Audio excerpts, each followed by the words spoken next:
Friends, welcome back to our channel. இந்த வீடியோவில் நம்ம என்ன பார்க்க போகிறோம்னு பார்த்தோம்னா நவம்பர் 24க்கான கரண்ட் அஃபேர்ஸ். ஃபர்ஸ்ட் ஒன் பார்த்தோம்னா ஐபிஎஸ்ஏ கூட்டமைப்பில் எந்தெந்த நாடுகள் இடம்பெற்றுள்ளன, எந்த ஆண்டு உருவாக்கப்பட்டது? இந்தியா, பிரேசில், தென்னாப்பிரிக்கா இந்த 3 நாடுகள் இணைந்தது தான் வந்து ஐபிஎஸ்ஏ கூட்டமைப்பு அப்படின்னு சொல்கிறோம்.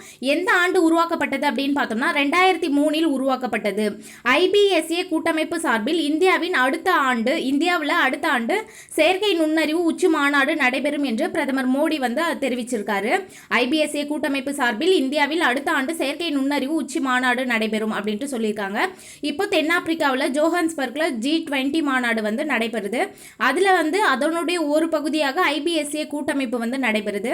அதே மாதிரி இந்த 3 நாடுகளும் வந்து ஐநா பாதுகாப்பு கவுன்சிலில் இடம்பெறாத நாடுகள். ஐநா பாதுகாப்பு கவுன்சிலில் இடம்பெறாத நாடுகள் அப்படின்னு பார்த்தோம்னா இந்தியா, பிரேசில், தென்னாப்பிரிக்கா இந்த 3 நாடுகளுமே இடம்பெறல. அதனால பிரதமர் மோடி வந்து என்ன வலியுறுத்திருக்காரு அப்படின்னு பார்த்தோம்னா ஐநா சபையில் வந்து சீர்திருத்தம் வந்து மேற்கொள்ளணும் அப்படின்ட்டு சொல்லியிருக்காங்க. அடுத்து பார்த்தோம்னா உச்ச நீதிமன்றத்தின் தலைமை நீதிபதியாக யார் பதவி ஏற்கிறார் அப்படின்னு பார்த்தோம்னா சூரியகாந்த் அவர்கள் தான் 53வது தலைமை நீதிபதியாக வந்து பதவியேற்கிறார்.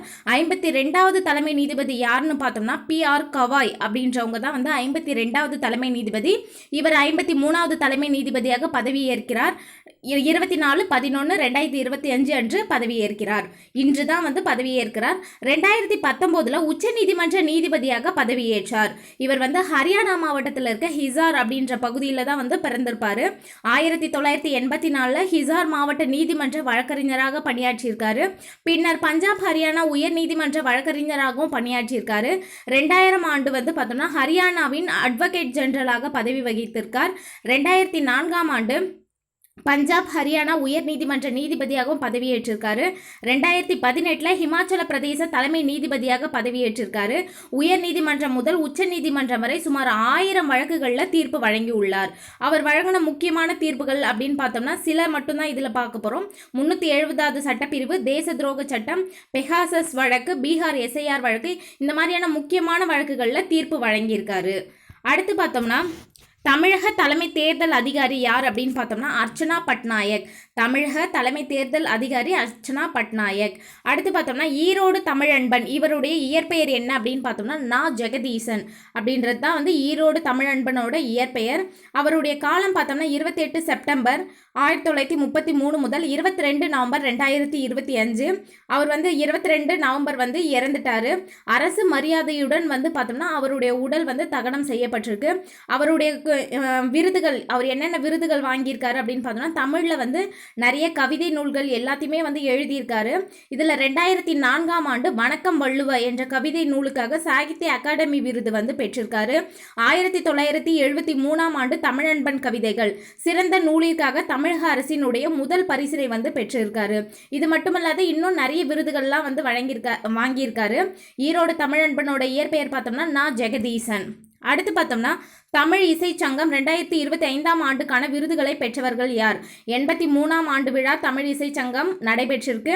இதில் சித்ரா விஸ்வேஸ்வரன் 69ஆம் இசை பேரறிஞர் என்ற விருதையும், குடந்தை வே லட்சுமணன் 16ஆம் பண் இசை பேரறிஞர் 16வது பண் இசை பேரறிஞர் அப்படின்ற விருதுகளையும் பெற்றிருக்காங்க.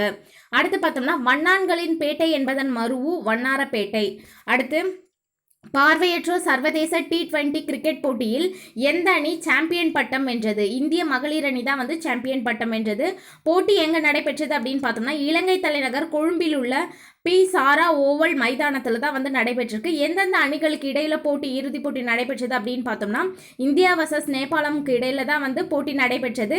இதில் இந்திய மகளிர் அணி வந்து சாம்பியன் பட்டம் பெற்றிருக்கு.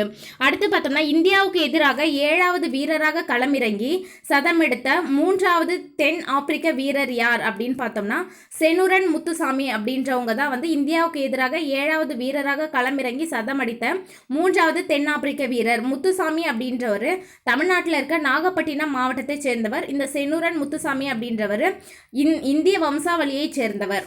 அடுத்து பார்த்தோம்னா ஆஸ்திரேலிய ஓப்பன் பேட்மிண்டன் போட்டியில் சாம்பியன் பட்டம் வென்றவர் யார்? லக்ஷயா சென் தான் வந்து ஓப்பன் பேட்மிண்டன் போட்டியில் சாம்பியன் பட்டம் பெற்றிருக்காங்க. இந்த போட்டி எங்கே நடைபெற்றது அப்படின்னு பார்த்தோம்னா சிட்னியில் நடைபெற்றது. இந்த சிட்னின்றது ஆஸ்திரேலியாவில் தான் இருக்குது. அதில் தான் வந்து நடைபெற்றது ஆஸ்திரேலிய ஓப்பன் பேட்மிண்டன் போட்டி. அதில் சாம்பியன் பட்டம் வென்றவர் யார் அப்படின்னு பார்த்தோம்னா லக்ஷயா சென். ஓகே ஃப்ரெண்ட்ஸ், இந்த வீடியோ உங்களுக்கு பிடிச்சிருந்தா லைக் பண்ணுங்கள், உங்கள் ஃப்ரெண்ட்ஸ்க்கும் ஷேர் பண்ணுங்கள், மறக்காமல் சப்ஸ்கிரைப் பண்ணுங்கள். தேங்க்ஸ் ஃபார் வாட்சிங்.